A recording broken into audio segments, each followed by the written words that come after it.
Hello and welcome to a very sick episode of the Peter Pan podcast. And I don't mean sick in the skater boy Avril Lavigne sense. I mean, we're both very sick. That wasn't a scripted cough. That wasn't. I actually and these needed aren't a scripted cough. sniffles. I don't know what's happened. Everyone I know has gotten sick. It's in the because past no few one days. got the flu shot. You need to get your flu shots, guys. Look, but anyway, this is a podcast where we attempt to read and recap every issue of the Amazing Spider-Man comic books that Stan Lee so beautifully wrote week by week. So beautifully.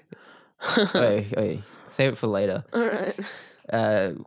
What was I saying? So you can be a Spider-Man expert as well. We also review movies for a little bit at the start, just a little bit. And yeah, do other fun stuff. So yeah, how are you, Sammie, other than being sick? I'm fine. I've work tomorrow, which I'm not excited for because I'm sick, but that's okay. Oh yeah, you've had to work a lot while you've been sick. Yeah, don't like that. It's no good. Well, I just want to start this episode by saying we were meant to cover Annual 6 last week, but this is Marvel Unlimited's fault for not having Annual 6 on there. And also, I Googled what Annual 6 was just to make sure we didn't miss anything. And it's just a reprint of issues we've already covered anyway, so we didn't miss anything at all. We didn't want to rehash over things we've already gone through with you guys. I think it was the Sinister Six issue, Annual 1. It was just a reprint of that, which I'm not entirely sure why they'd use another annual as their annual. But, you know, that's all it was. Because I started reading it and I was like, we've done this before. But yeah, so Annual 6 through to Annual 9 we've already done before. So we're not going to do that again. No. There's no point. I mean, there could be a point to it, but hey, we don't see one. Yeah. Well, I briefly looked at all of them. 7 and 8 are just like compilations of like the best issues and stuff. Except one of them had the issue that Thomas covered. His episode 10, was it? 10, season 11 2. or 12? Yeah, season 1. Oh, season That's how long ago it was. Too. Wow, that was a while ago. Of Joe Smith, just regular everyday Joe Smith, who puts on a robot suit and punches Spider-Man. I love Joe Smith. He's my favorite. I'm glad that Spider-Man. made it into an annual. That was a good time. I hope they bring the Looter back as well. Do you reckon they could pull off Looter in like a Spider-Man film? The Looter? Yeah, I could imagine if they just like retrospectively like did what they did in Far From Home, but like make one of the characters, background characters, like the Looter. This is why I want like a really good like Spider-Man like TV series. Yes. But they could never do Oh that. my God. It would cost too much. Yeah, it would. I mean the Game of Thrones. We haven't watched the 70s show. It could be really good. The 70s show? No, the 70s Amazing Spider-Man show. I mean, Topher Grace is in that 70s Yeah, show. he is, yeah. But should we do commentaries of the 70s Amazing Spider-Man series? Why not? I think I want to do the TV movie they did as the pilot episode. Okay, yeah. Because then that's like something... How long does it go for? It's like 90 minutes. Oh, that's not too bad. Yeah. Yeah. And it's got like a longer than 35-year-old Stuber. man as fucking... Spidey. Does he play a high schooler? I think so. So it's like I'm the not too Amazing sure. Spider-Man. Actually, I think he might be in college, but yeah. Oh, okay, college. And from what I've seen, they do a bit of web swinging in it, which I wasn't expecting. So okay, practical web swinging. yeah, should we do that as a commentary? Let us know. Let us know. We all... yeah, movie segment. Oh yeah, movie segment. True, movie segment. This is the movie segment with Sammie and Mike. This is the movie segment. Hang in tight, my boy. What movie segment? What did you watch, Sammie? What? Sorry, I caught you mid chewing. That's okay. We watched Stuber. Oh yeah, Stuber. I actually forgot. That felt like so long ago. There you go.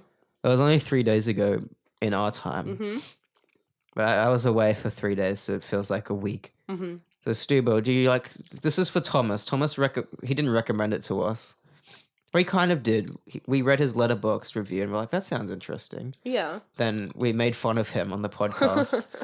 And then he recommended it because he said it's good. Mm. So then we went and saw it.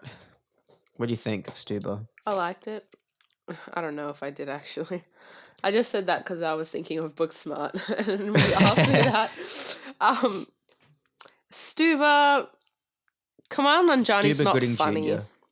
I'm sorry. Yeah, I don't find Kamal Nanjiani that funny. His humor's like pandas. I just find like all his jokes in the movies that he makes like so rude because it's like he just explains them blatantly. Like, do you think we're stupid or something? Like, I get that you think that that's funny, like explaining the joke, but can you at least just like try and make it a bit more like, I don't know. He does that thing where he just comments on stuff and like tries to make it relevant and quirky. He needs to make a commentary I don't know, I channel. enjoyed Stuber, I guess. Yeah, no, it was nice. I love Dave Bautista. He's funny. Dave Bautista was the best part of it.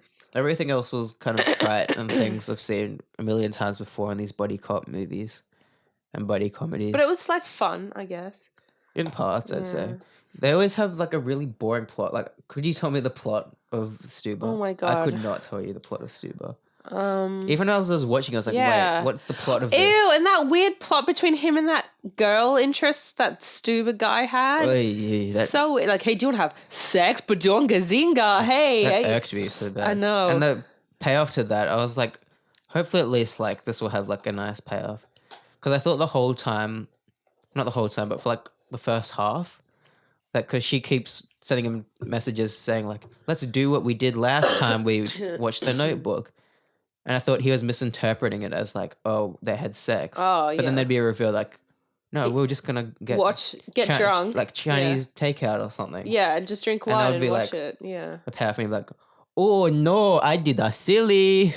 Yeah. And then, yeah, they'd be like, sorry, we had a misunderstanding. Thank you. Let's open our business together.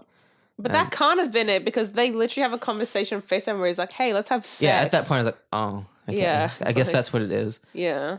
And then the payoff was, I can't be friends with you because I stop thinking about fucking you. Yeah. Or which something like is that. Like, okay, Come on. sure. You make all these progressive jokes. And then you do that. Yeah. And It's it's like- like, No, no, cut all ties just because you can't not think about putting your dick in you someone. can't have a platonic friendship. Yeah. It's so weird. Oh, well. Yeah. Come out. Dave Bautista does some great Dave Bautista stuff. There's part of the plot is that his character is like blind, He can't see. basically. And there's this part where this guy's like slumped in the corner and he's like dead. And he's like going up and he's like, where did they go? Like he's trying to have a conversation with him. Where is he? Wake up. Wake up, wake up. It's so Whatever his good. name was, he's like, Yeah. Jack, why are you talking? Come on, snap out of it. So good. Yeah, there were some good bits. It was a dog. There was a dog. There was a dog. Yeah. That else- ate drugs. Who else was in this movie? That guy that was the stripper. What's his name? Don't know what the actor's name is, but he's in Shameless, and Oh, he's also in that Netflix show. American Vandal? Or is this a different guy? Oh no, this is different. The shirtless guy in the strip club. Oh, I don't remember. Yeah, the white guy. Yeah, I don't know. Oh, right. I find him. I don't recognize Funny. him. I recognize American Vandal. Oh, okay. Yeah. What's yeah, his that's name? right. American Vandal guy. Jimmy Tatro. Yeah, He's a YouTuber. he's funny, dude. He's a I like YouTuber him. turned actor turned. My favorite part of Producer. Stuber is at near the end, where they trash the store. Is this a And he- spoiler? Yeah, this is a spoiler. Okay. Whatever. Spoilers It's a for spoiler for Stuber. Anyway, at the end where he's trashing the store that he works at, the camping store, and then Jimmy Tatro's character comes in, he's like, I thought you were my best friend. Oh no, you're my best friend, man. And then Like what? he's like, no, you're not. It's so good. Oh man. He's good at playing those like dumb characters. Yeah. Dumb jock characters. Except I Who feel are like the just timing of some of his misunderstood. jokes on this didn't quite hit for me. Yeah. Like he'd be too quick where it's like, hold on, you need that to be like a beat in between like those things you say. Yeah. Oh, yeah, Karen Gillan was in it as well at the Oh start. I yeah. was like, yeah, Guardians of the Galaxy. Oh, Oh yeah. yeah. Yep. Anyway, Anyways, who was it directed by? Just some guy, probably. some guy. Actually, I can look this up. I've got it up right now. While you're looking that up, did I talk about Booksmart last week? I feel like you did, but also I can't remember. Yeah. Because you've talked about it to me, but I forget if that was on When did we podcast. record the podcast? I can't remember. Uh, It was like I watched it on the 14th of July, so I don't think so. Oh yeah, no. Let's talk about it then. So I watched Booksmart and I loved it. Oh my god. I love Beanie Feldstein, sorry, and Caitlin Denver, the two main chicks. They're so good. And man, support female directors. Come on, guys. Sorry, I hate to be that person. I want to see this That's movie. True. Booksmart's really good. Yeah, it's directed by Olivia Wilde, her debut. And I loved it because it was like about like, I don't know, real feelings and about what it's like to be like coming of age and being a teenager in like this weird era of like history and like social media and everything. But it's also like hyper I don't know, Like stylized. hyper stylized, but also like it's like kind of surreal. Like the high school's like all the characters are like exaggerated. Yeah. And like I don't know, and like the situations like really unreal. But I don't know, I kind of like that. It's just, you know, just watch it, please. It's so fun, and the characters in it are like really cool and lovable and like hateable, and yeah. Is it this generation's super bad, as I've been hearing? Yeah, I think so. Because I've been waiting for this. Yeah, I reckon it is this It generation wasn't super bad. Like, I like this a lot. Yeah, and but one it's of the not accurate characters likes to girls. my high school experience. There you go. Yeah. And there's been plenty of high school movies in the past few years that have been good. Yeah, exactly. But I wanted, like, you know, there's always like that one Yeah. that people always talk about. I didn't find it relatable in the high school experience aspect because it was so Americanized and so like Yeah. unrealistic and like hyper stylized and like over like I don't know, like I can't think of the right word for it. But no, but I found it more relatable in like the character journey stuff and like the things that they thought and things they fought about and the journey they went on. Not necessarily the situations, but that whole like journey and what they learned at the end. Yeah. So yeah, there you kind go. of like Lady Bird in some aspects. Because Lady Bird, like, I couldn't relate to it like specifically, but there were like themes to it where I was like, oh yeah. Yeah. Gets you. I guess so, yeah. It evokes a feeling. Yeah, definitely. There's like a dance, like a surreal dance scene in it too, which is like all a film needs to really hook me in and make me love it. So there you go. You like the one in Love, Simon? I haven't seen Love, Simon. Oh, there's a surreal dance scene in it, dude. Really? I need to watch that Set to movie Whitney right now. Houston. Oh my god, I need to watch this movie. Please. That's like the one bit I remember from it. And Anyway. also how some kid, anyways. The director of Stuber is just some guy. Okay, I thought There you so. go. And also, I forgot to mention that guy from The Raid is in Stuber. Oh, that's right, yeah. Yeah. They always cast in bit roles now, where he plays an ambiguously raced character who punches a lot real good. Yep. Actually, he hasn't been that many things. He was in Star Wars The Force Awakens for one scene as the Kanja Club. Oh, yeah. I remember And he was that, in this yeah. other Netflix movie, The Night Comes For Us. That was pretty good. And Mile 22. There you go. He does Nice. He does good punches. Any other movies you want to talk about that you saw? I watched Twilight and New Moon. New Moon. I didn't talk about Twilight last week, did I? I think you did. Oh, maybe. Anyway. Or maybe you talked about the first 30 minutes of it. Yeah, probably. I finally finished it then. Took me like a week. And then I finished New Moon in like the span of 2 days. So there you go. Okay. Over 2 Hopefully days. by the third one it'll only take you like 1 day. Yeah, hopefully. Yeah.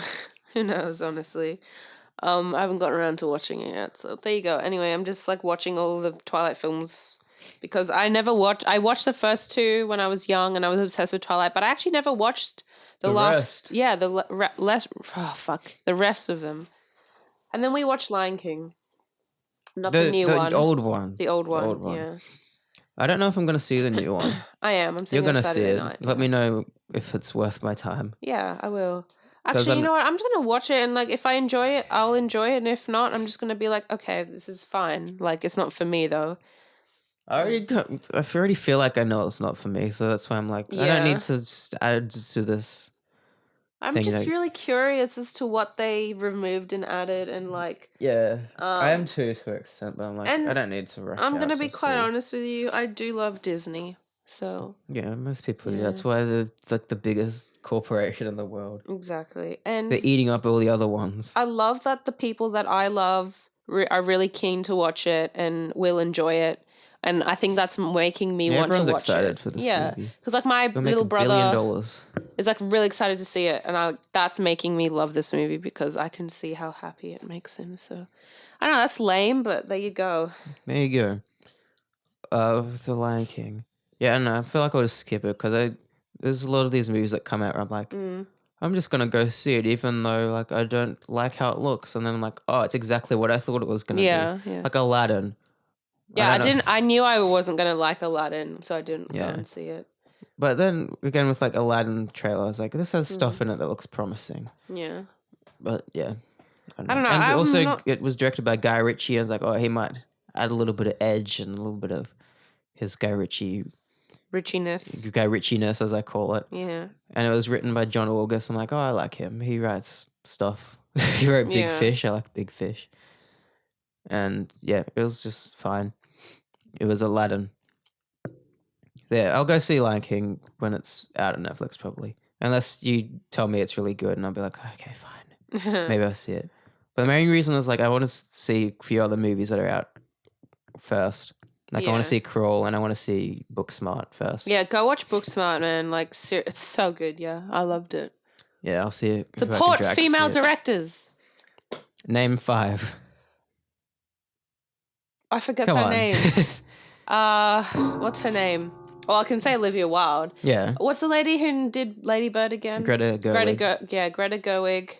The only one who's ever won an Oscar for Best Director or Best Film. Forget her name for The Hurt Locker, but she had Catherine Has Bigelow. she done anything since Hurt Locker? She's done so many things, dude. She Really? did Zero Dark 30.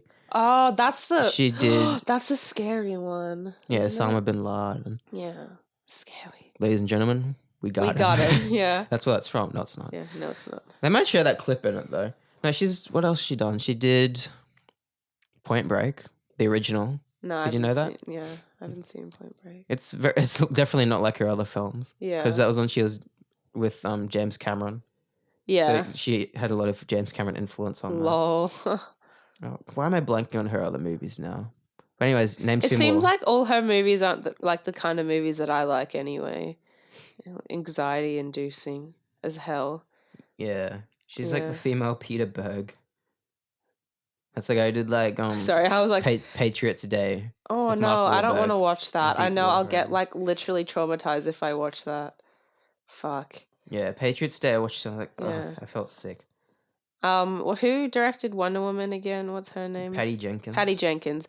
I can't wait for Wonder Woman 2. Oh my I god. wonder if there'll be anything at Comic-Con.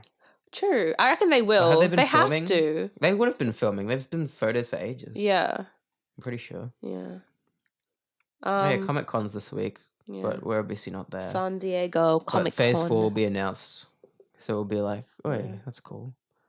By the time this podcast comes out, you guys would have heard the news, but we haven't yet. So No. I think the panel's on Sunday. Mm. So I'm going to tune in online. And I'm not. You're not? No, I don't know. I just sit in bed and wait for the tweets to come in. I just Oh, read that's what I those. mean. Oh, okay. I was like, do they relay them live? Like, I didn't I know. thought they did, but I was told they don't. Okay. Yeah. Star Wars does. Of course, yeah. Yeah. And it's good because they actually show you Yeah. like the trailer as well as people are seeing it for the first time. Not like Spider-Man Far From Home. What was that? Remember how Spider-Man Far From Home, the trailer premiered at Mexico or whatever? Or Oh, yeah. Brazil? And then they didn't end up showing it Yeah, to the usually rest with of these live streams, they show the panel. Then, like, when they're about to show the footage, like, the panel will turn off, like, Yeah. on the live stream. And it's, like, exclusive for the people in there. Which, like, makes sense. So it's like they Huh. paid all that money and waited so long to be there. You're right? I just felt like all my dinner was about to come up. Oh, God. And I just can't wait. Only other movie I watched was Raise the Red Lantern, which is a Oh, you were talking about Chinese this. film. It sounds so interesting from the way you're explaining directed it. yeah. by Zhang Yimou or What Yimou What Zhang. year did it come out? Like 1991 or something. Okay, yeah. It was one of his older films. He did like Hero as well. Have you heard of Hero? I think so. Yeah. I don't know if I've watched all of Hero. I've seen like bits of it. I'm like, this is visually really good. The Razor Red Lantern's really cool. I'd seen it once before, and I found it was for free, the full movie on YouTube. So I was like, I'm gonna watch this again. And it was good. And I like these foreign films that are all about characters plotting against each other and point of view switches and kind of getting into the psychology of characters and these different circumstances, because it's about this mistress that's forced to marry. Is it a period piece? I'm not too sure. Is it like set in like Chinese court or something? Or I feel like it might be because she's like a mistress for this wealthy Chinese man, but there's 3 other mistresses there already. Like some of them have gone a bit loopy, and some of them are like kind of just accepted the fact that their life. Yeah. Throughout the thing, we learn like, well, what's going on here? Yeah. Kind of thing, and you see the new character kind of change over the course of it, and they all start plotting against each other to win over the This sounds like the dude's favorite. affection. Oh, it's the favorite. Oh, a little bit. Yeah. Yeah, in some regards. Because they go loopy in that to win the affection of the queen. Yeah. And it's kind of like, to what end, Yeah, exactly. Like, what will you do? Like, and it's called, yeah. And they keep like upping each other and the fucked up things they do. Like, yeah, and it's called Razor Red Lantern because what would you call him? Like the master. Yeah. When the person he picks to stay with for the night, he puts the red lanterns up in their room. Oh, okay. Yeah, and there's all these other side characters too that are really good. It's a great movie. I recommend you watch it if you like that kind of thing. There you go. Any other movies or things or shows? That was it for me today. Comics. Spidey recap of the week. It's the comics that... Actually, before comics segment, Oh. I have something to say about the Pina Colada song. Oh my god, here we go. Fuck, I completely forgot about this. It's because I wrote it down in my notes. I feel like I'd never like properly listened to... this is a song everyone's heard a million times, like everywhere.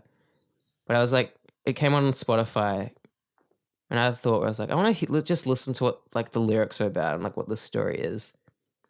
And pretty much it's just about a guy who's like bored with his wife, and he's reading the paper one day and there's an ad, and this chick's like, "Wait, if you like pina coladas and getting caught in the rain, I'm the chick that you should probably date instead."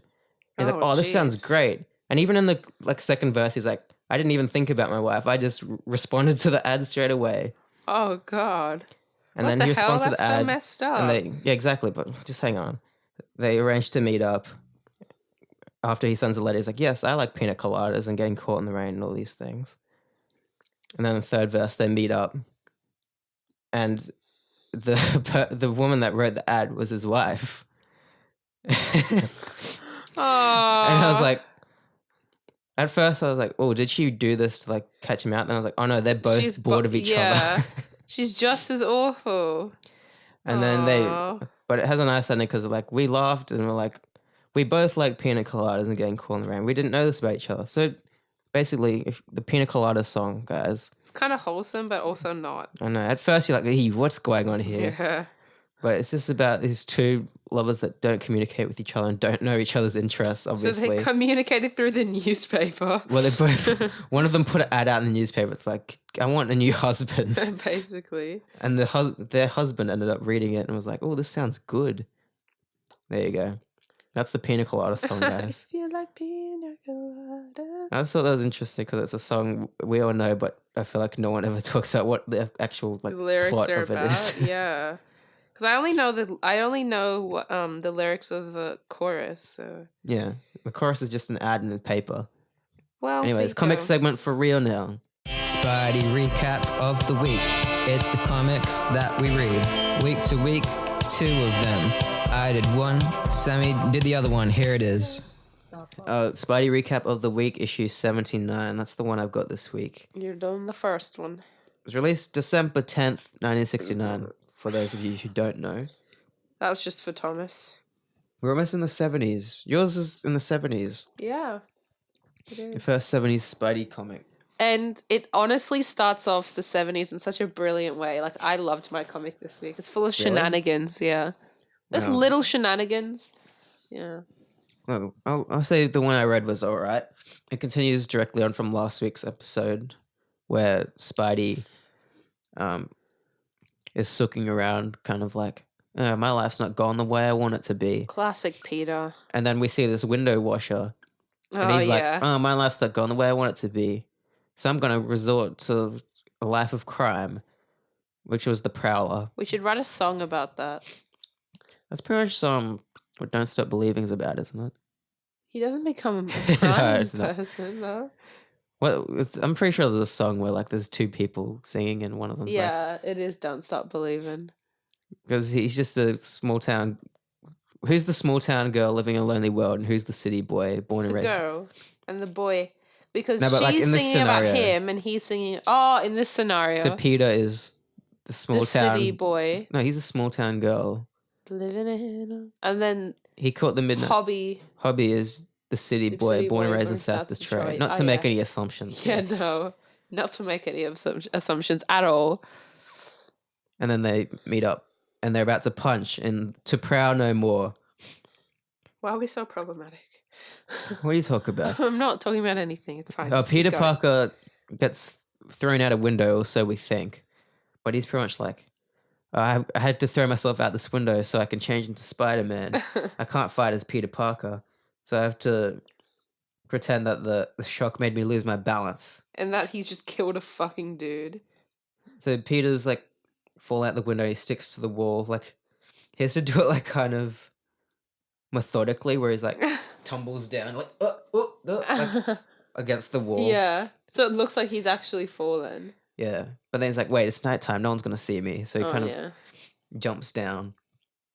And we cut to the Prowler, and he's like, oh my god, it's not possible. I didn't even touch him. Why'd he go through the window? He's like, I didn't want to be a murderer.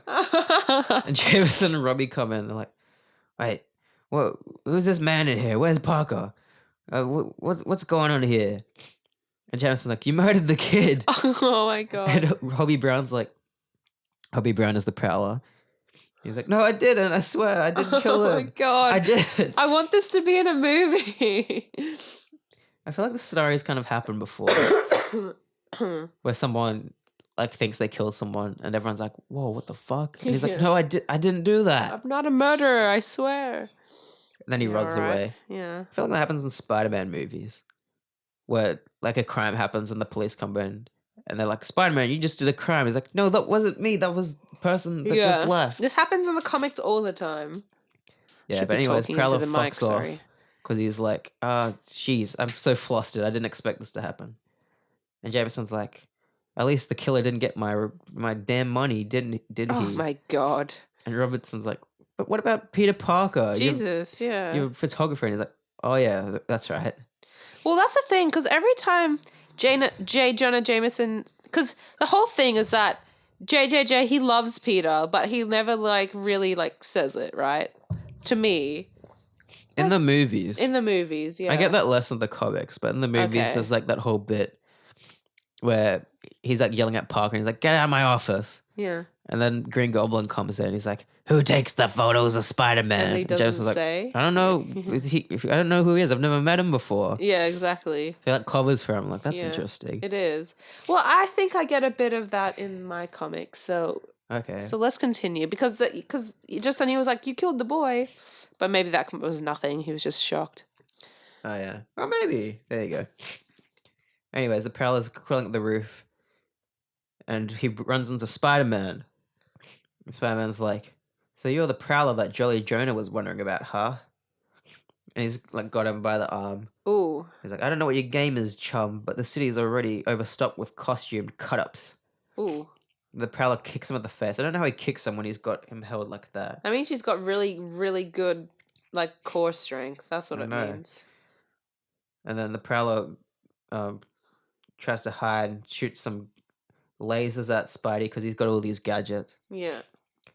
Spidey's like, this dude's shooting all these lasers at me, but like my spider sense isn't tingling, so I don't know what's going on Oh, here. okay.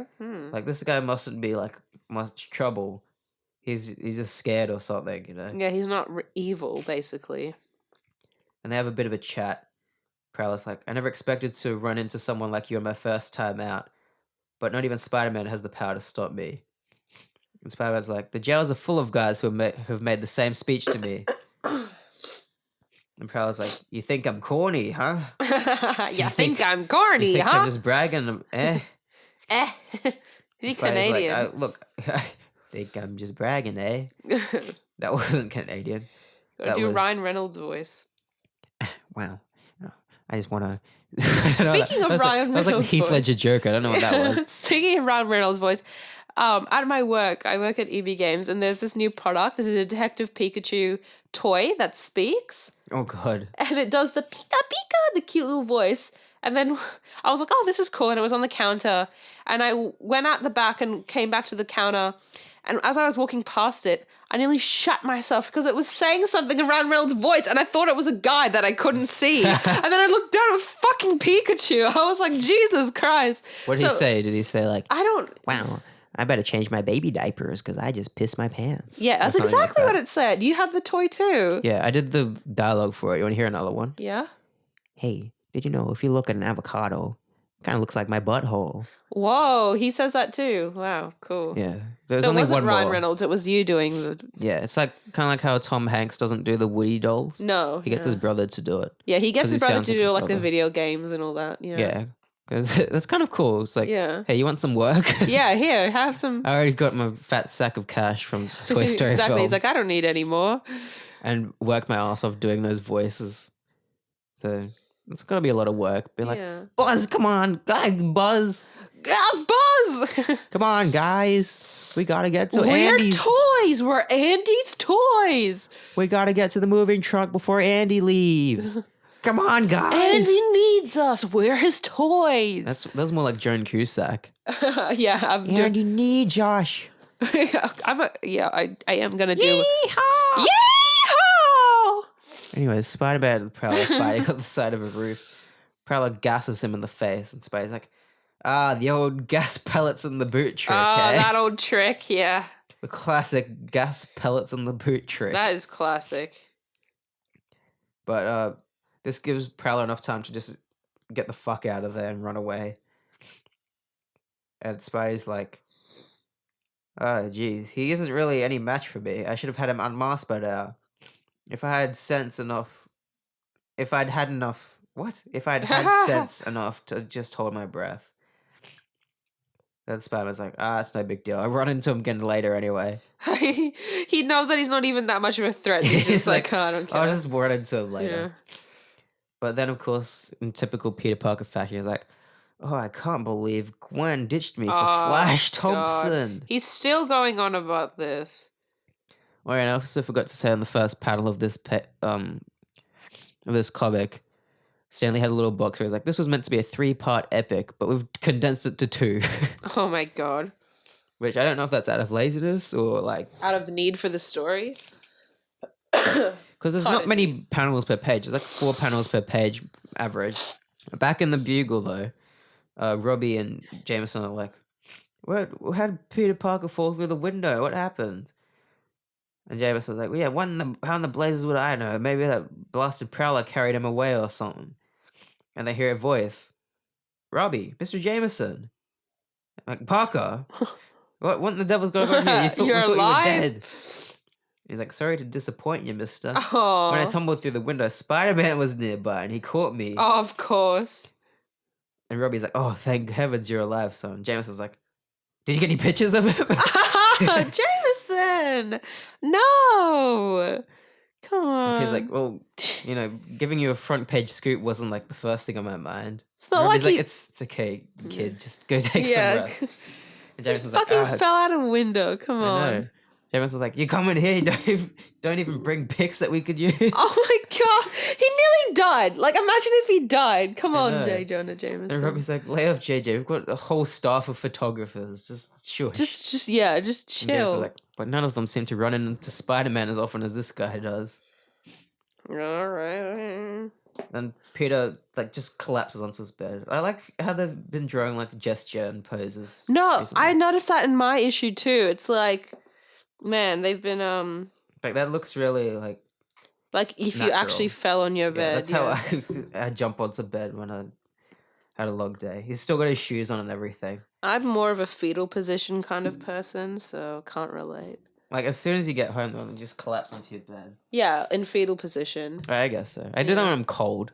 No, I just do that anyways. There you go. Fetal position's my most comfortable pose. Or I do the Peter Parker where I just collapse face down and just with my shoes on. With your shoes on.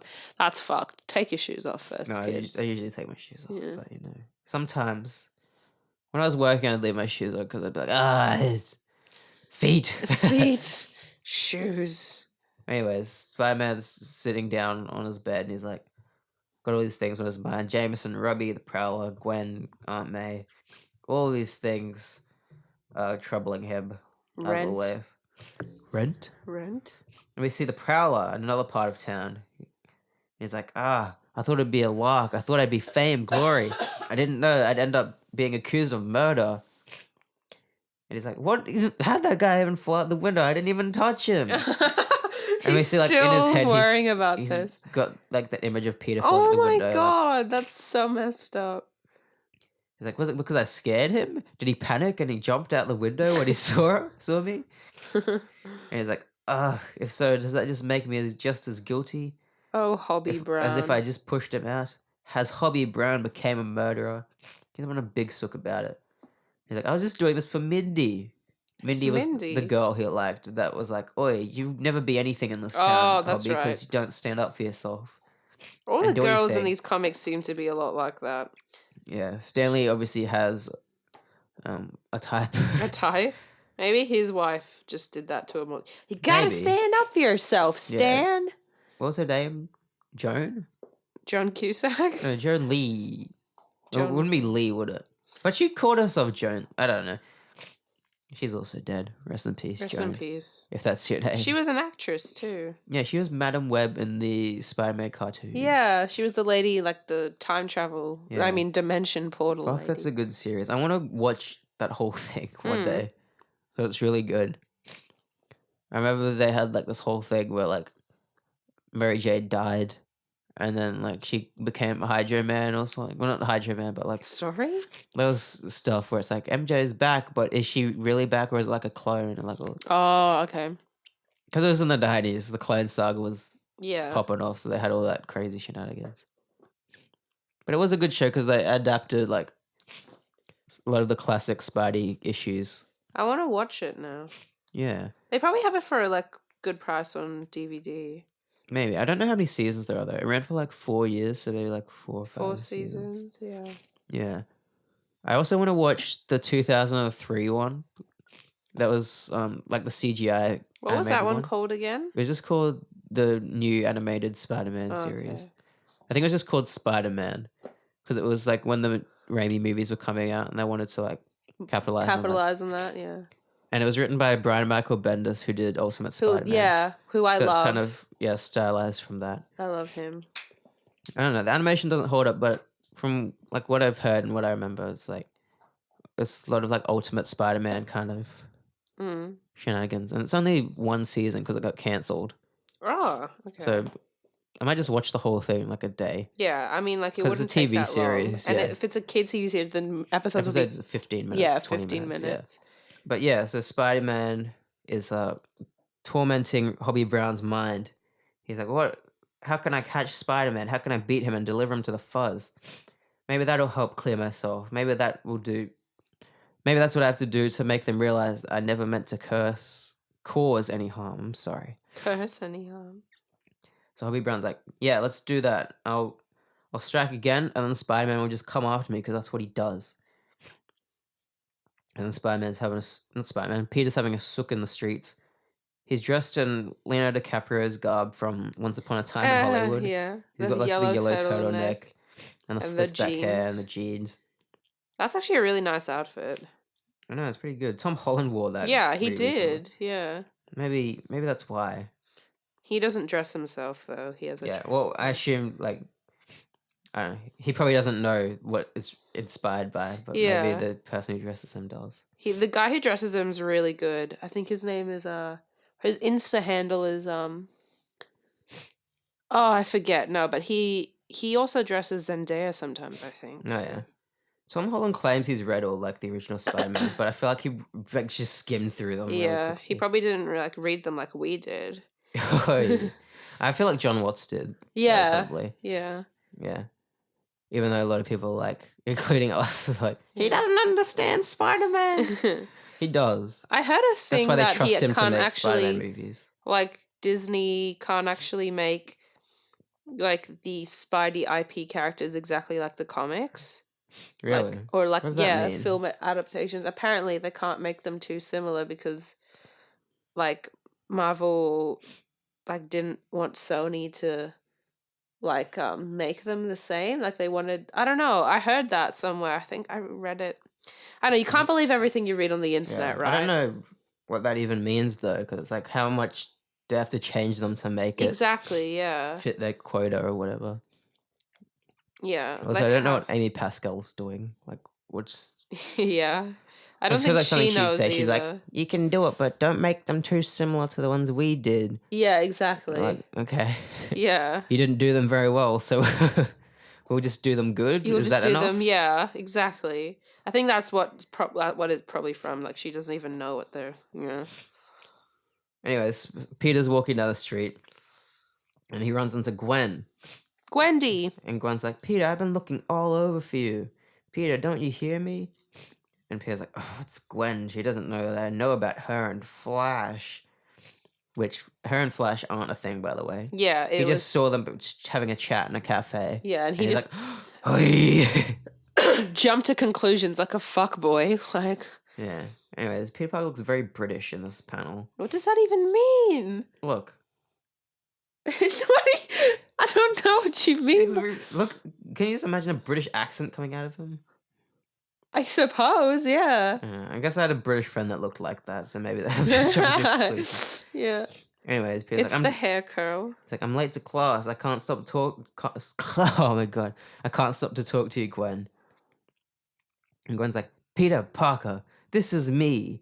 Gwen Stacy, remember? If Oh. something is bugging you, I've got a right to know what it is." Yeah. Peter's like, Sure, Gwen, you've got your rights. And I hope you'll be sharing them with Flash Thompson. Oh, shit. But it won't be at my expense anymore." And he Damn goes it, and Peter. sucks on his couch. He in does his not room. know how to communicate with people, does he? Nope. And he's sitting on his chair. Oh, that's such a good pose. It feels so natural. I know. This He's is John like- Buscema, right? Yeah, he's like slumped in his chair, like on an armchair. And his legs are stretched out on the floor. And his butt's like halfway down like the seat. Yeah. Yeah. It's like when people are embarrassed and they try to Yeah. sink out of their chair. Yeah, like they can't see what I'm doing, but Yeah. John Buscema's a good artist. He did that whole book on how to draw the Marvel way, yeah. written by with Stan Lee. It's Nice. a good read. And they did a whole video series where he did video demonstrations on the stuff from the book. So Spidey's watching the TV while he's sooking about Gwen. He's like, "So I told her off. I had my say. So why do I feel like the whole Sahara Desert is stuck in my throat?" Oh, that's us right I know. now. I read that. I was like, if that ain't me. Yeah. But then, much like our podcast, suddenly it's like, breaking news, bulletin from our newsroom. And Peter's like, big deal. Some politician probably blew his nose. And it's like, "Our news has received a flood of reports concerning the Prowler." Ooh. Peter's like, "The Prowler? And ooh. Oh, maybe this will take things off my mind. Let's go after this guy." So Spidey swigs outside. He's like, "Shit, I've run out of film for my shit. camera." He's like, I can't just walk into a store and buy film dressed as Spider-Man, so... So you've been in a bank before as Spider-Man trying to cash a check. Come on. Hey, that was his first issue. He didn't know better. Yeah, that's true. Anyways, he's like, "I'll just have to do it the hard way. I'll bend these bars back and I'll squeeze my way out." So he sneaks into Looks like some sort of lab, like just some chemistry lab. And he steals this dude's film. That's really bad. You should know. not do that. You're a menace. But there's a guy inside working on stuff, and he sees like a little web like come down next to him with like a bag of cash. Not a bag of cash, but okay. like crumpled like No. dollar notes. Yeah. So And you he's get like, what? Some strands of webbing, and there's money inside. It could have only been Spider-Man, but I thought they called him a menace. Spider-Man just giving out money to dudes now. Yeah. Then he finds his phone. He's like, what? No, he doesn't do that. But that's probably what happened later. He's like, oh, okay. Oh, I understand. Yeah. Also, imagine paying like $1 for like a roll of film. Not relatable in these days. I know, Hey. but I guess back then $1 was a lot. True. Yeah. Inflation. Am I right, guys? What, you mean like pool floaties? Yep. Exactly what I meant. So Spider-Man's like, I'll just swing around and find the Prowler. That's how he always does it. He's like, I'll just swing around for a bit till I find him. And he's like, hey, I see him now. He's in this place. I think it's a diamond shop. And he's like, I hope this guy's photogenic. And in typical Spidey fashion, he smashes through the window. Love that. Not really, but yeah. He's like, mighty nice of you to buy me a present, Sonny. But let's make sure you've got the right size. And Prowler's like, Spidey snapped by bait. And he shoots his gas at him again. Spider-Man's like, sorry, sweetie. I never get caught the same way twice. Because he put a little gas filter underneath his mask. There's like that meme where all those dudes are like, oh! Yeah. And Prowler's like, well, I've still got lasers, you fuck. Oh! And he shoots lasers at him, but Spider-Man dodged out the way. What the fuck? Where did he get lasers from? He's got like lasers in his wrist things. Like, pew, pew. Where did he get them from? He made them himself. He said that in the last issue. Okay. There was like, you know that scene in Aquaman of Black Manta building all his equipment and it's set to like rock music? It was kind of like that scene with the Prowler. Yeah. You know, as the Prowler jumps out the window and he's like, and whoop. And out? Spider-Man webs him and he's like, wait, come back. Now, nice and easy. And Prowler's like, I've still got one chance. I can catch him with a power blast. Point blank. Spider-Man's like, no, you can't. And webs up his laser wrist things. And Spidey's like, don't feel too bad, buddy. This won't be a total loss. Total L. And he's like, if you're lucky, you'll get a few good photos out of this. And he unmasks the dude. And it's Hobby Brown. It's Hobby Brown.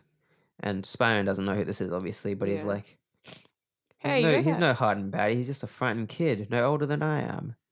Which is a lot like what that guy says on the trade in Spider-Man 2 when Spidey is unmasked. Oh, yeah, he's no older than my kid. Yeah, he's like, he's just a kid, no older than my son. Even though Tommy Maguire looks a lot older than that. Anyways, Hobby Brown's like, maybe it's just as well that you caught me before I got into more trouble. And Spider-Man's like, suppose you tell me about it, fella. And then does like a little time jump where he's like, and that's why I did it, Spider-Man, because I just wanted a chance to use my talent to help people. It just skips the explanation, yeah. It's like a cutscene in a video game. Yeah.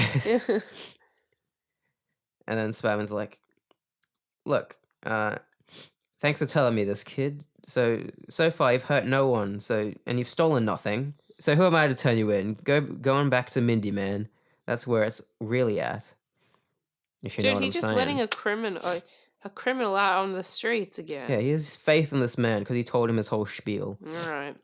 Well, if the guy who killed Uncle Ben told him his whole spiel, would he do the same? He literally does. In Spider-Man 3. That's true. It's the exact same thing. Where he's like, I didn't mean to kill your uncle. He offered me his car. Well, I asked if I could have his car, and he said, why don't we just talk about whatever he said. Yeah. And Spider-Man's like, yeah, cool. I'll just let you out back into the world because you seem like a nice guy. Yeah, even though you killed the only person that cared about me besides Aunt May. Anyways, Hobby Brown's like, wow, this is so cool. Spider-Man swings away. He's like, maybe we're both in the same boat, kid. Both of us riding a rocket to nowhere. Only you were the lucky one because you just got... Oh my God. Only you were the lucky one because you just got off. because he's the Rocket. He's got a chance. He's got a chance to do what he wants, because Spider-Man's let him off free before he went on a dark path. Yes. I like this because Spider-Man kind of giving like some guy like the life he wants. Exactly, like a second chance too. Yeah. It's like no one like in this world doesn't. 'Cause I feel like deserve if a someone second went chance. to Peter and was like, "Well, you don't have to be Spider-Man anymore. I'll just take over and do like your job," he'd be like, "Oh, cool." Yeah, But no one's given him that chance, so he's like, "Ah, exactly. I gotta keep doing this because that's what That's my responsibility. Next comic, you got it. Nice. Well, Issue 80. the first issue of the Roaring 70s. That's not what they call them, right? So, The Amazing Spider-Man issue 80, which was released, if I just have a quick look. Is it January? Yeah, it is. January the 10th, 1970. There you go. Bajingle. Sorry, I'm just waiting for it to load. Oh, no. Marvel Unlimited takes That's a the while. first page. Just skip, yeah. So, this one is called On the Trail of ellipses, the Chameleon. Oh my god, he's back. I How like the long has it Chameleon. been since we've seen him? So long. Anyway, When does Stan Lee say his little thing? Because doesn't he later. He misinforms us. Like Okay, it's like page 8. I'll bring that up when Okay. you get there. Yeah. So it opens with our brave hero, Peter Parker, lamenting on what's just, happened in the last issue, basically. So he's saying, I can't keep brooding about Gwen ditching me for Flash Thompson. Maybe if I keep busy working on my Spider-Man equipment, it'll all help to... Uh-oh, there's someone at the door. Nuts. That's all I need at a time like this. That's us every podcast. Oh, nuts. Oh, yeah. I guess something... What do you reckon will happen this week? You reckon Tom Holland will come in? It's okay. We'll get to it. From Dimension yeah. C. We'll see what happens. It's been a weird week with that Tom Holland to the world. Yeah, exactly. Everyone on the TV's been mourning the loss. Everyone just thinks he's missing still. Yeah, that's what I mean. Because they haven't investigated here yet. Yeah. Where his body is. Anyway, we'll get to that later because that's stressing me out. So, in walk in, Harry with his Fu Manchu mustache, still, by the way, and Flash Thompson in his uniform, still, by the way. I don't know why he's still wearing his uniform when he's off duty, but whatever. That's what they do, isn't it? I mean, like, if you're, like, in the army or whatever, I don't think you would keep wearing your maybe I'm wrong. I feel like you see people, like, walk around wearing... Yeah, because they're probably still, like they're either in training or they're on duty or, like, they're on, like, business. It's like, you don't walk around in your work uniform when you're not, on, like, at work. Maybe Flash doesn't know better. Yeah, maybe he's just trying to flex. Anyway, so, in they walk, the boys, and Peter's kind of freaking out because he's like, I gotta hide everything because he's making web fluid and stuff. So he quickly runs out and he's like, Flash, it's you. You've got a sweet nerve showing your face around here. Addies, Junior, I just want to rap with you for a while, says Flash. But Pete's getting really mad. He's like getting so triggered by just the fact that Flash has the audacity to walk into his house. He wants to rap with him, did you say? Yeah, he's like... Freestyle. Freestyle. Pete says, the only rap you'll get is on your thick skull if you don't cut out.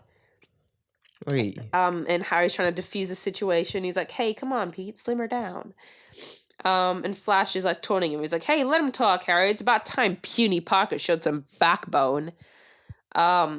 And Pete just can't handle it. He's getting so angry. He's like, oh no, you won't talk your way out of this. So he lunges at him and grabs him by the scruff of his neck collar.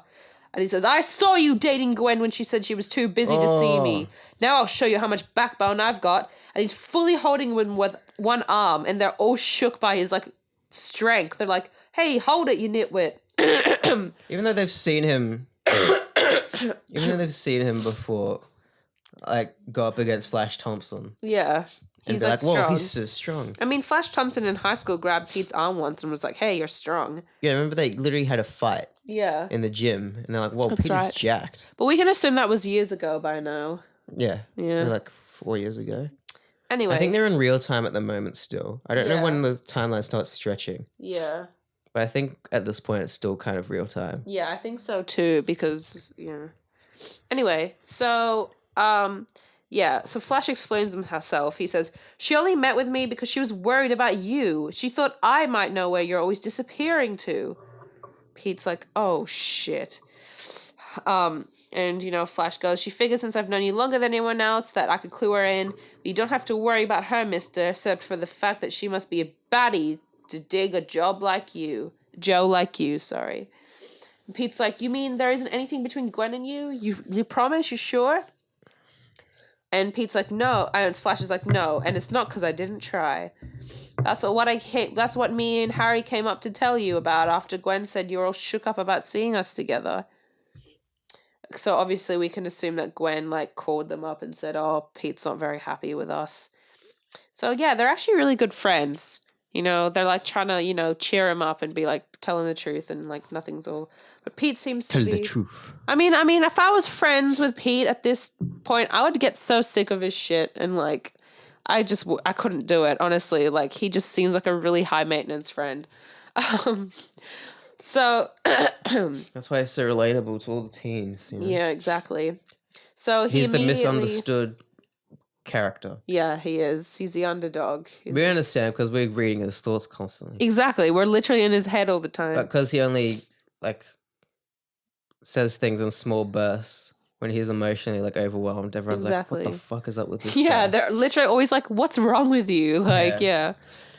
I feel that. Which is the first sign that you should see what's up with someone when they're doing stuff like that. Which is what they're doing. They literally came up to be because he's had an outburst at Gwen, and Gwen didn't just go, "Hey, fuck you," like she usually does. She told her friends, and she said, "Go cheer him up," and that's what they're doing, and it's really nice because it works. Because the first thing he does, it goes, "Man, I'm sorry, guys.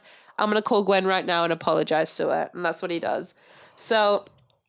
Gwen answers the phone all cold, of course. She's like, "Peter, do I know a Peter? You must have a wrong number. The only boy I know with that name seems to have crossed me off his list." And Pete's like, "All right, Gwendy, I deserve that." But Flash just explained the whole thing. "I feel like a lunkhead, honey. How soon can I see you?" And Gwen caves in immediately. And she's like, "Well, since I've always been foolishly partial to lunkheads, how about right now? I'm going to the new exhibit at the Midtown Museum." And Pete's like, "Oh yeah, I read about that in your dad's. I read about it in the newspaper. Your dad's in charge of guarding the priceless paintings. I'll be there as fast as I can, pretty girl. Nothing will stop me this time." And Flash and Harry are having a little ooh la la la. I think he digs the lady. So they're on their way. Oh, by the way, in the panel before, you've got when they're resolving their issues, Flash and Pete.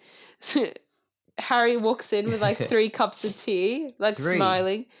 Yeah, he's holding 3 cups of tea and he's smiling with his silly Fu Manchu mustache. It's the best image ever.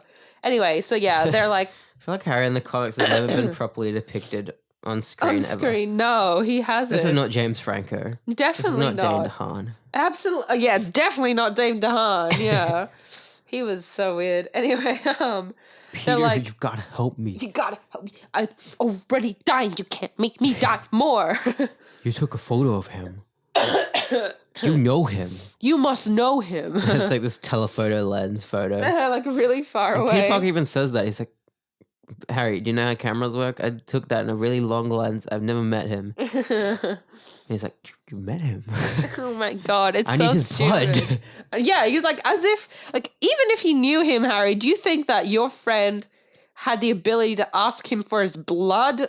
Come on, we're talking about superheroes here. Oh, Alex Kurtzman and Roberto Orsi. Yeah. The greatest screenwriters of all time. Exactly.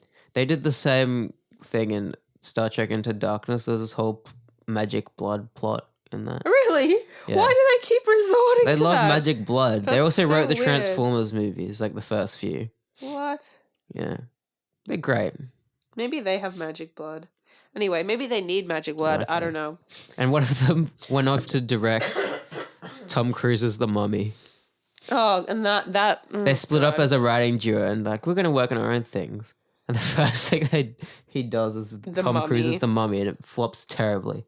Great. Love Anyways, What's happening in Spider-Man? So yeah, Flash and Harry are like, hey, that wraps it up, Parker, but you know, if you let her off again, all bets will be off between us, and I'm gonna go after her. And he's like, I'll remember that, Corporal, and thanks, fellas. So yeah, they're all on good terms. I love this. It's like so wholesome. So I he quickly, guess. yeah. Flash is like, if you mess up again, I'm gonna take your girl. Yeah, I mean, look, it's the 70s, so I can forgive that. Sure, I guess. So, Pete's like, okay, they're gone, phew. I'm gonna get dressed as Spider-Man and get to Gwen as soon as possible. It's the fastest way I can get to her, swinging across the city. And he's like really happy. He's on top of the world. He's like, just when I thought things couldn't get any worse, I'm learning that things couldn't even get better. Suddenly, I haven't got a worry in the world. And so he arrives at the museum and he is on the roof. He's like, Gwen ought to be here by now. So he gets changed into his fancy new suit and he's looking for Gwen and he sees her among the paintings and he's like, there she is. Man, standing next to those $1 million paintings, she still looks like the only masterpiece in the place. This just smells of Parker Locke coming right up. Oh, yeah. He's having a great time. What's gonna go wrong? Exactly. Tell me. It's just it's picture perfect. These next few panels are like so beautiful and romantic. Pete sees Gwen and Gwen's like, Peter, how did you get here? So hold it, honey.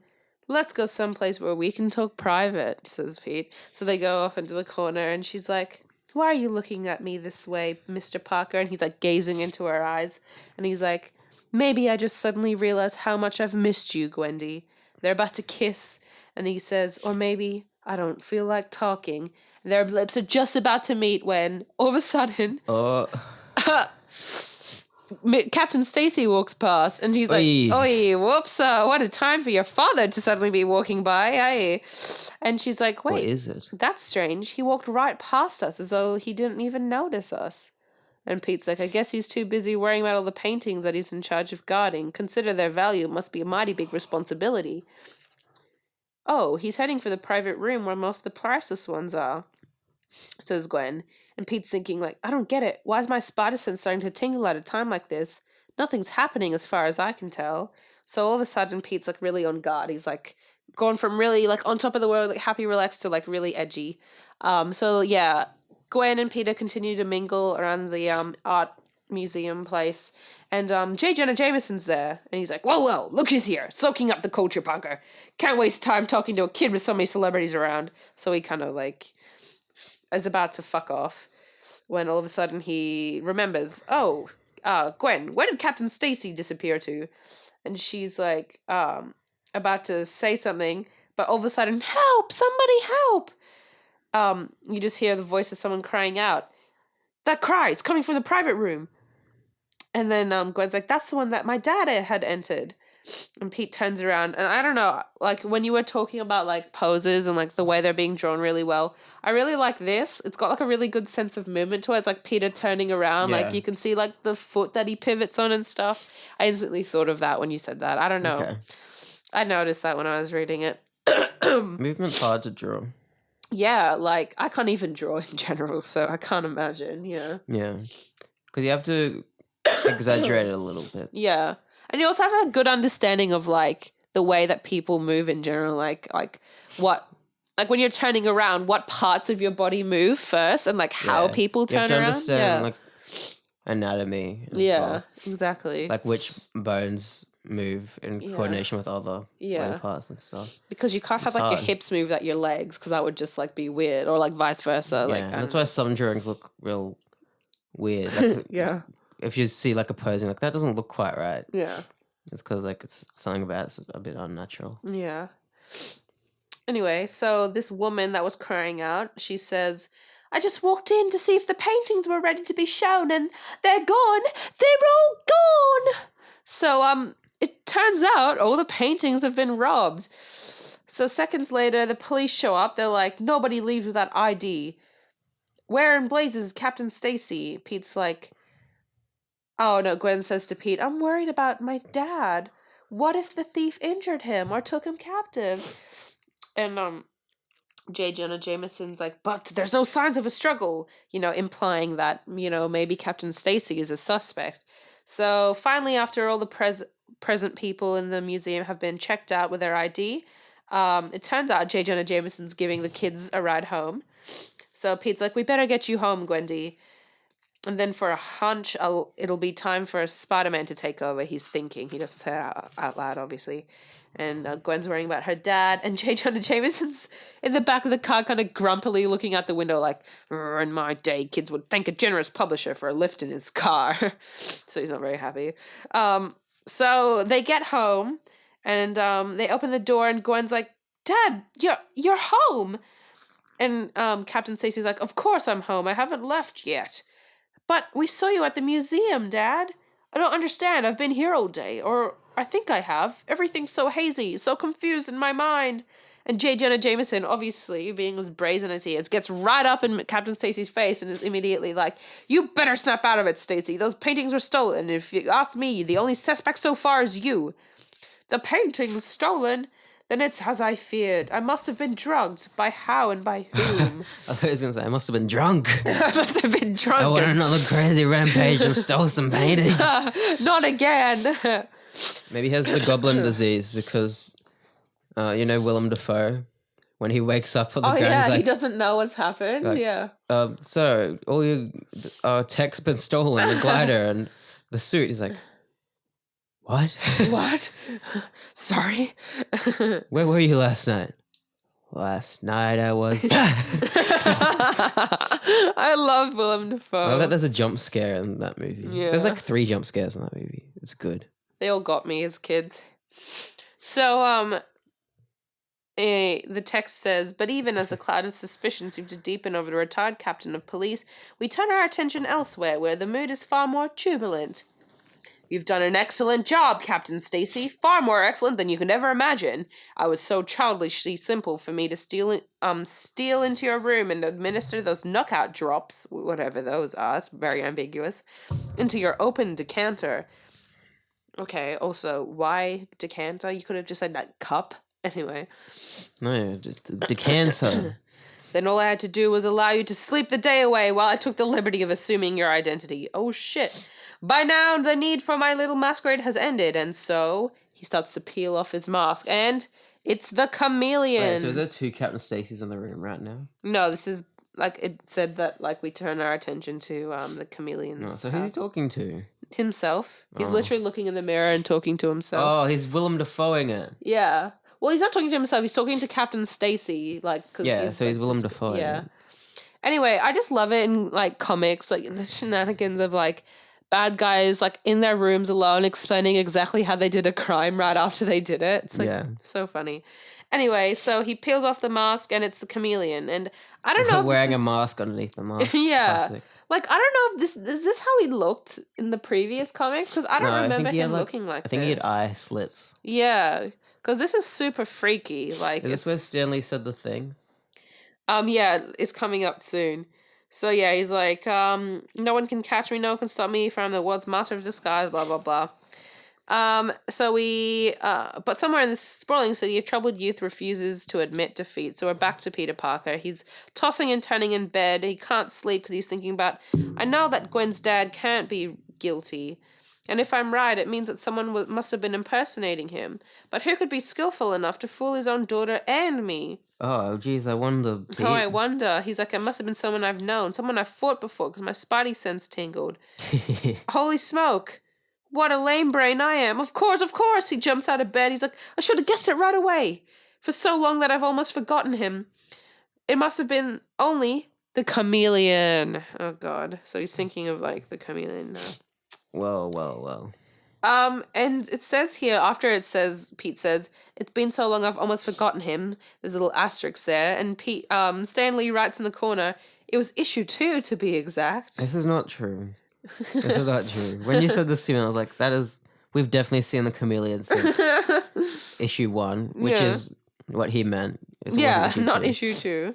Because it was that first issue with the Fantastic Four. It's wrong Four. on 2 counts, yeah. He tries to get a job with the Fantastic Four, and then he stops the Chameleon from stealing a thing, robbing a bank probably. But he pops up again in a bush, remember? He was helping out Kraven the Hunter. in like issue 15 Yeah, or that's something. right. Yeah. And we're like, oh, Chameleon's in this as well. Yeah, just he's just hiding like in a bush. randomly in a bush. Yeah, I don't even remember like what I kind of. forget the context. I just Yeah. remember he was in a bush. Yeah. Anyway.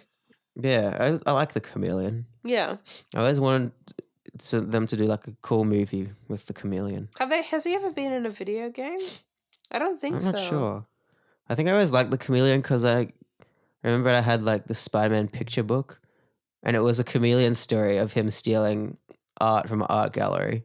Oh, that I like sounds this comic. familiar. Yeah, Huh.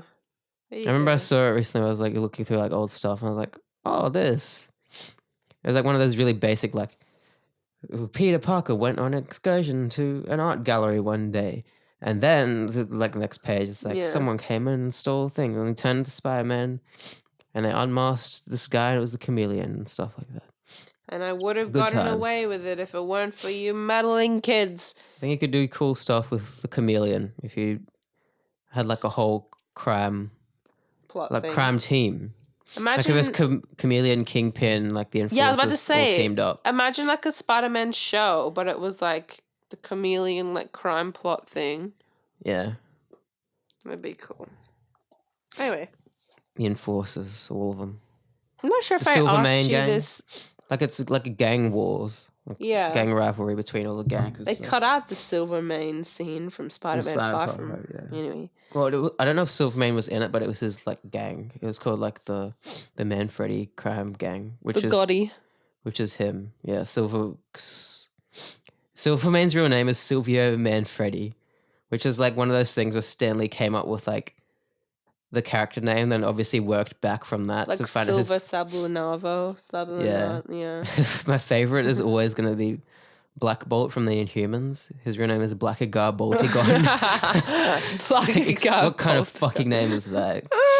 Let's call him like Jack Robertson or something. What the fuck? No, it has to be Blackagar Boltigon. Boltigon.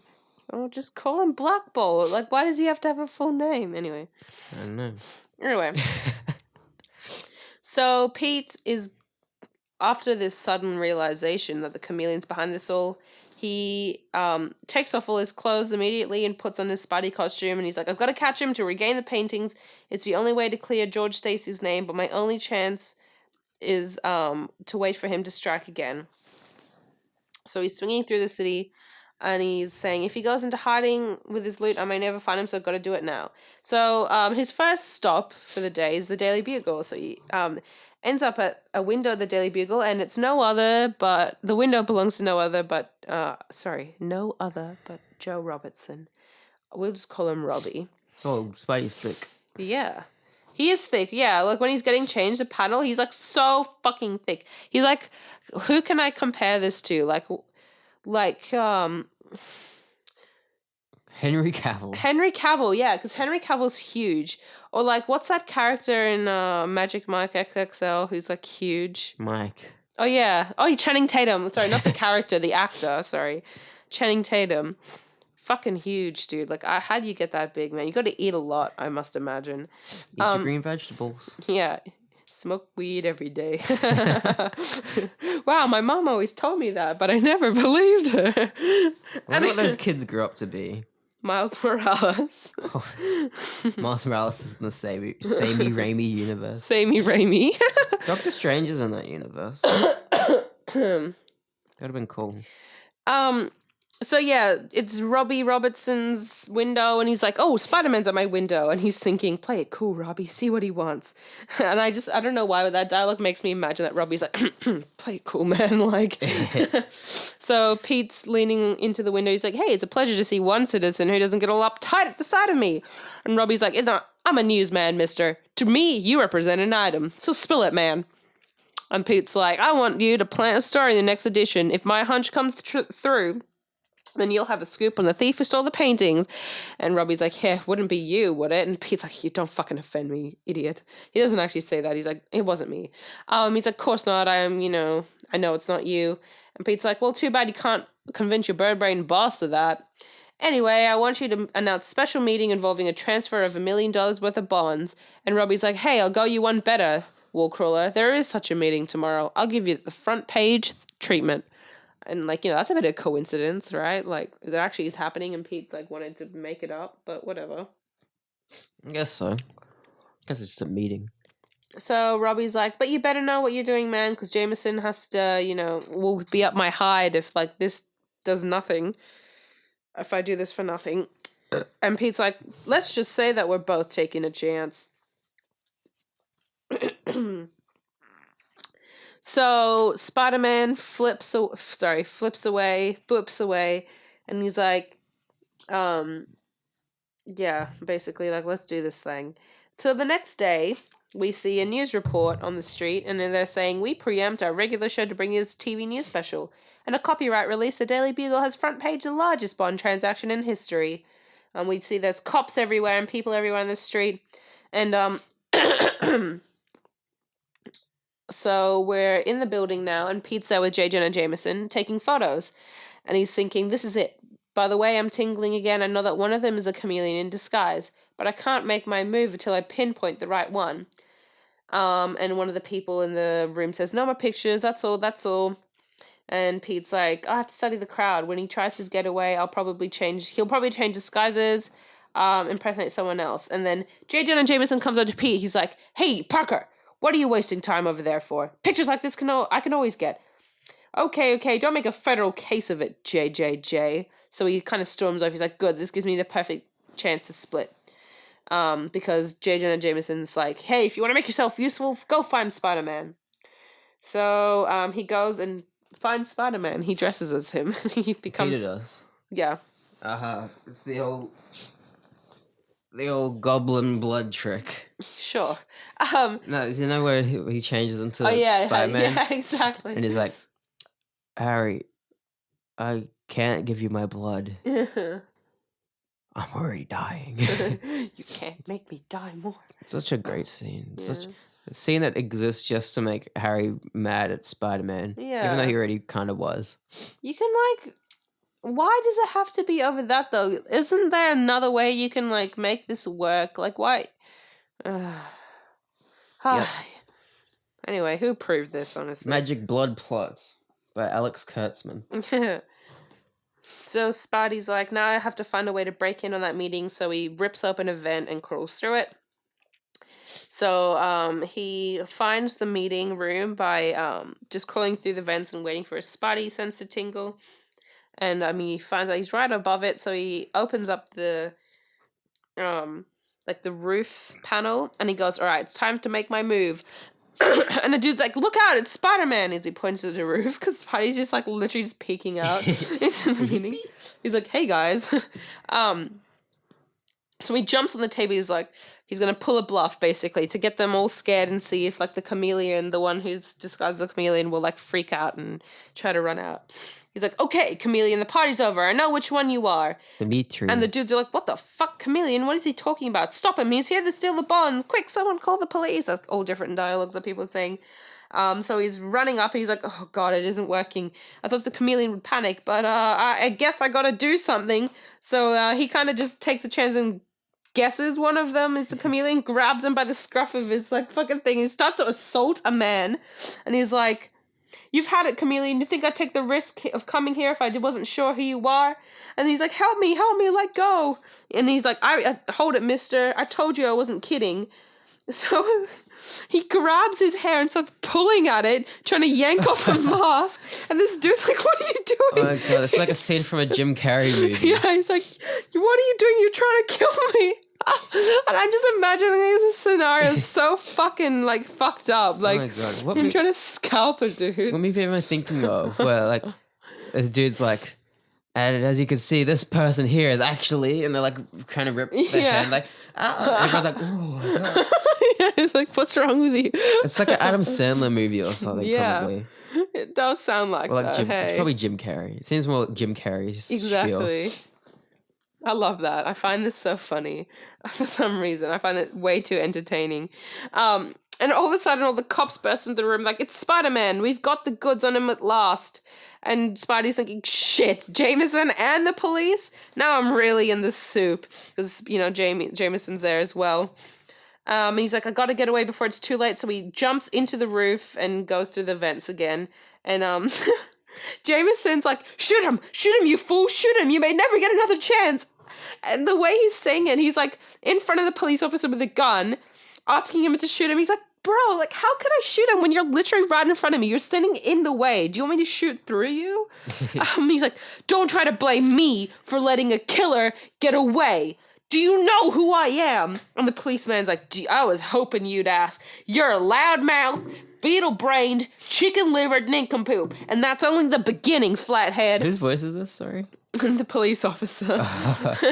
And Jameson's like literally stunned. His eyes are wide open and he's standing there like, to me? You say that? To me? So we're back to Spidey crawling through the vents. And he's like, dang it, I've really fucked this up. It's been a fiasco so far, but I really can't give up now. I'm so close.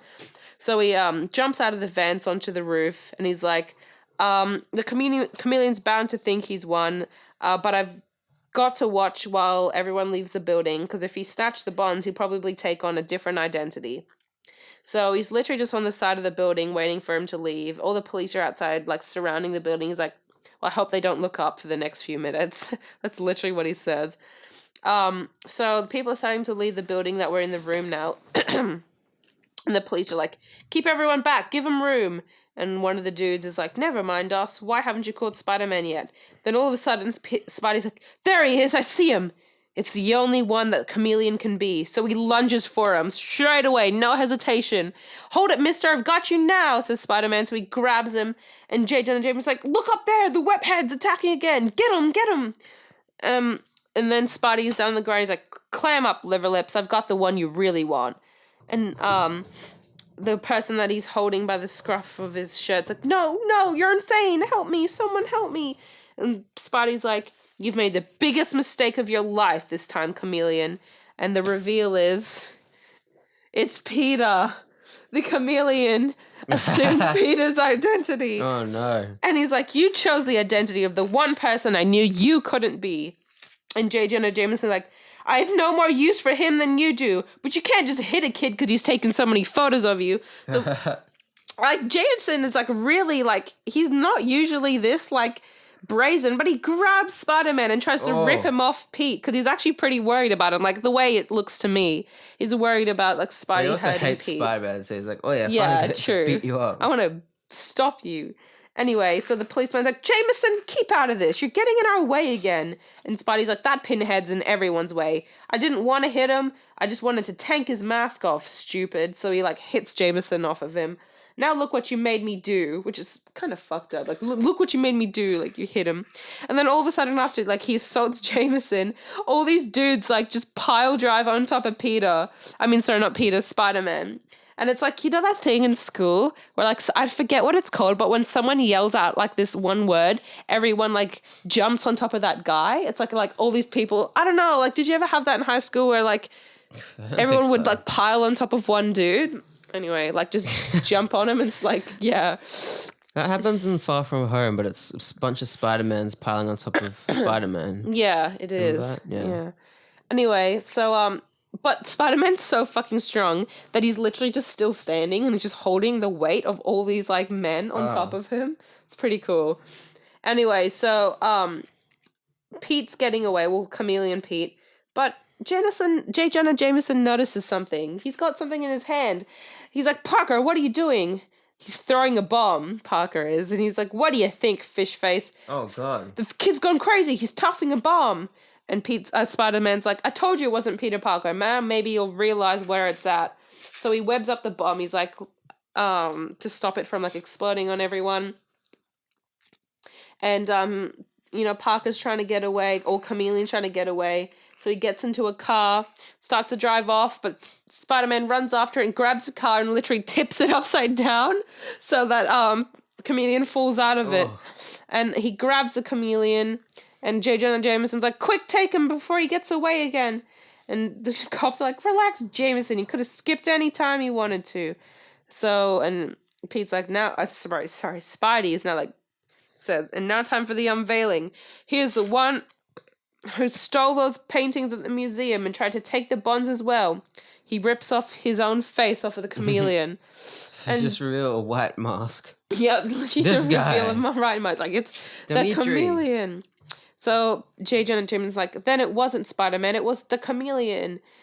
And Spidey's like, yeah, you idiot, it was. As for you, Jameson, you should be glad I didn't suspect he was disguised as a peanut brain publisher. What? Why you sputter? And then he crawls away, and he's like, "This is I've had enough of this day." And that's the end of this issue. Next is the coming of the kangaroo. Oh, I can't wait. How does Chameleon do these masks? Does he handcraft them himself? I think so. I think he explained it in like one of his earlier issues. Yeah, that's fucking nuts, though. Yeah, that is nuts. Like, you still have trouble doing that now. Yeah, you would. I mean, the CIA do stuff similar like that, but it like always looks really creepy. Like it never looks like in Bad Grandpa. Now Chameleon would do deep fakes. Yeah, he would. He literally would deep fake it, dude. It's like the plot of Cam, that Cam girl film. Okay, I don't know. Yeah. Anyway. Thomas Tweets segment. Thomas tweets. He tweets in every week. We don't know what he's gonna say, but it's probably a good one. Hey. Yeah, there we go. That's good. Thomas Tweets. It's the segment of the show where Thomas tweets us and tells us usually that we're no good. But it's good because we have listener engagement, at least one of them. I don't know who the rest are. Phoebe, and the rest. So Thomas tweeted in, he said, hey guys, Stuber is real good. Don't diss my 4-star rating. Well, look, maybe we did diss you a bit too hard. I know. Okay, listen, I'm not dissing your 4-star rating. I respect that you like Stuber. That's awesome, man. I love that for you. But I don't like it. So yeah, you can't make me like it. I think when you said he rated 4 stars, I just wasn't expecting it because I thought Stuber was going to be just a silly film. Which in many ways it was. Yeah. Well, like, I don't know. The trailers didn't sell it very well. Definitely I remember not. seeing the trailers and I was like, oh. Trailer's very unmemorable to me. So Anyways, he said he's keen to hear our thoughts, though. Well, let us know what you thought about our thoughts. Oh, and he said, you guys need to stop talking about Stranger Things. I'm only halfway into season 3 and I don't want these bloody spoilums. Oh, we stopped talking about it this week. Are you happy? What did we spoil last week? I don't remember. Oh, the never-ending story. Yeah. We just spoiled it again. We just spoiled it again, yeah. It's alright, he's already heard it. Unless he skipped that section of the podcast. That's too damn bad. That's too damn bad. I mean, that's from Holes. Do you like Holes? Yeah, I like that movie, I guess. I watched it in high school. It's part of that's assignment. I don't understand why that was a thing. I guess because it's based on a book, isn't it? Yeah, because we had to read the book and then they just put on the movie. I didn't have to read the book, but I watched that in high school like 3 times just in various classes. I don't know why. Well, that's weird. That's too damn bad. I don't know the context of that line. I just remember that line. I had a teacher that whenever he didn't know what to do in class, he would just put on People Are Awesome videos. You know those videos where it's just like compilations of like, people are awesome. Thomas said, Sammie is so salty about my feedback. Gotta get thicker skin, you dingus. What feedback? On Far From Home. Because you froze up and you're like, I don't want to share my thoughts on Far From Home anymore because I'm scared that Thomas will roast me. That's what you said last week. Don't tell me to get thicker skin. I'm sensitive and I'm proud of it, all right? I'm an emotional human being, and I think that's just fine. So not all of us have to have thick skin, Thomas. Not all of us are turtles or lizards. Some of us are like baby dogs, puppies. Baby dogs. Really soft. In response to his Hangover Part 3 video, he said, I'm a comedic genius. How dare you doubt me? I'm sorry. Because we said, you said this. You said, it's funny because we don't understand what he's saying. Oh. And like he's saying what he's saying isn't funny in his language. Well, I didn't say that I didn't think it's funny. I just think I'm just going to say the exact same thing I said last week. I'm sorry, I guess. I mean, if I understood Norwegian, then I think I would find it funny, but I don't know, so... Thomas said... I don't think Thomas likes me. I think he likes you more than he likes me. Why? I'm sad now. I like you, Thomas. I think you're cool. He listens to the podcast. He said, I think it's a bit sus. You guys are talking so much about lotion. Are you guys secretly sponsored? No, Tom Holland is the lotion guy. Yeah, he's your lotion guy. We don't talk about lotion until Tom Holland comes in. Exactly. Like, did we ever talk about lotion before that? No. And his last tweet says, "It's okay. You can talk about Stranger Things season 3 again now. I finished it. Bloody good season." Oh, wow. Billy dies. Hopper gets lost underground. There you go. We spoiled it. The girl's gay. Which girl? Robin. Yeah. There you go. Thanks, Sammie. Mia Wallace is gay.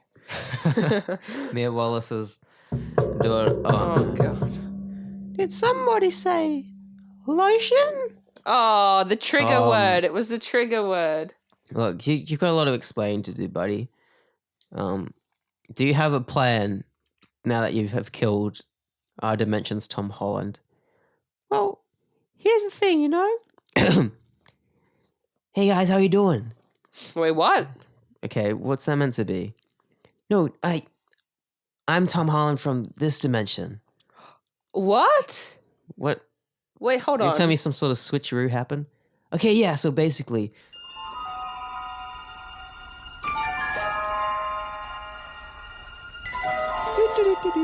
Slip pouring lotion everywhere. Whoops, you slipped over. Whoop. There you are. Hey, oh, what's going on here? What? That's me. Wait, What? hold on.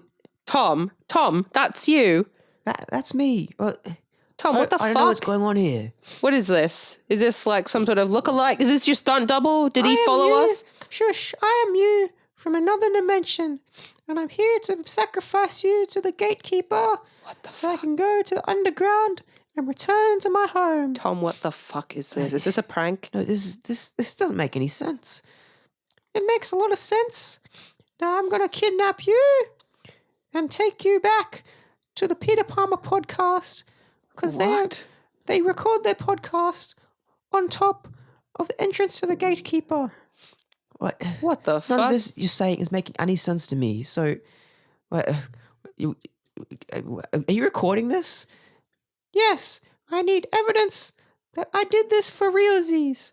Also, Tom, I'm your brother. I'm recording this for the blog. Help! No, Harry. Lotion. What you didn't expect is I have lotion-proof sneakers. What do you mean lotion-proof sneakers? No, you've got the upper hand. Oh no! Okay. Brother, are you okay? Yeah, I'm okay. There's so much fucking lotion everywhere. I'm just like rubbing it off me. Yeah. As soon as I realized it was recording, I had to do my American accent because I can't. Oh, of course, your thing where you can't be in it's front just- of a camera it's just without a doing trigger. your American accent. It's not recording on camera. It's just his. Well, you're acting, Yeah. right? I'm acting. Yeah, Yeah. okay, yeah. So, I think what we should do is he says he's from another dimension, right? Right, yeah, right. I'm gonna take him to this podcast he was talking about. Yeah, I've actually heard of them, the Peter Palmer podcast, Mike and cool. Sammie. I Yeah. listened to them. I'm gonna impersonate him, All right, yeah. and you know, maybe that will not erase suspicion, like while I'm away. You know. Yeah, cool. I guess. Well, like, I guess I can find where they are because on their Patreon, they have a tier that if you pay a certain amount, you can actually get their address. So we can just do Oh. that. Yeah, we could do that. Yeah, sounds good. All right, we'll do that then. And we've Cool. got to bring his corpse, right? Yeah, I'll bring his corpse. In case this whole sacrificing thing is real and he isn't just a loon. Yeah. All right, Cool. we'll do that. That was a really What weird the story, fuck? Tom. So, So this is real? what was your whole reasoning behind like why you impersonated him when you came back here? Like, you know? could have definitely just come back and been like, hey, like, this guy tried to kill me and, like, you know.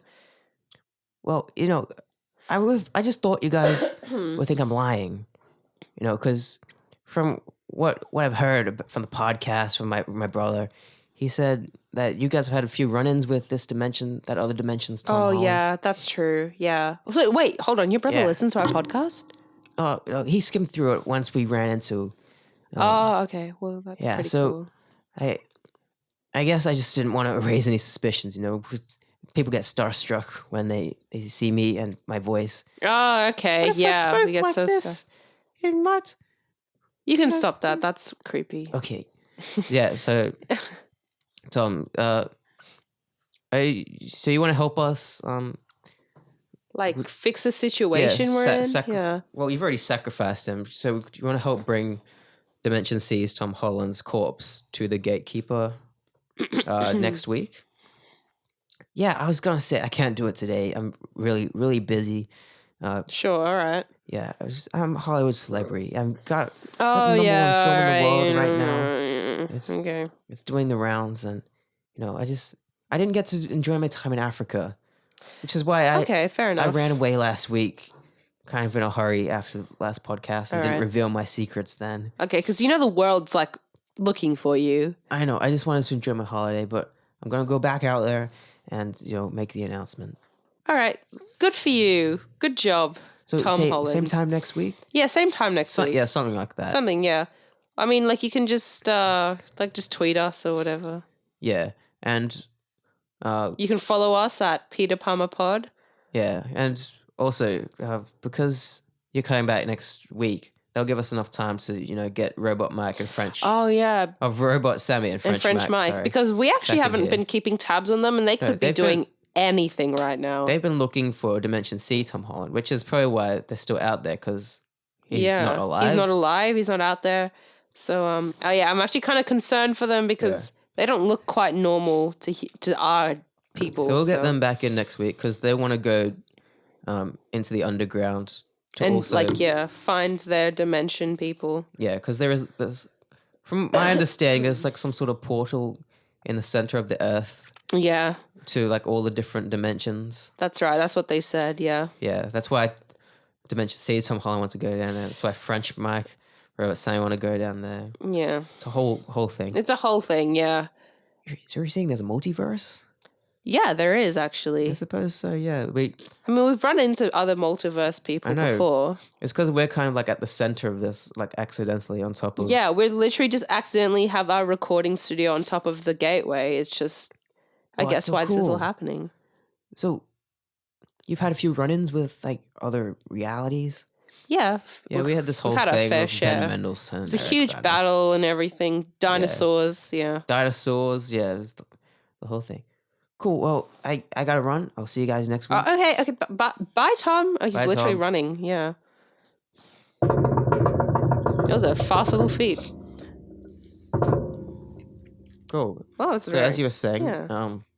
if you want to follow us, you can do Yeah, at Peter Palmer Pod on Instagram, Twitter, Facebook, or you can email into us, at peterpalmerpod@gmail.com. We'll respond to everything and anything you send, literally. So please contact us. We love to hear from you guys, like in real life and on the internet. So, yeah. that. Thanks, folks. We'll see you Thanks next for week for listening.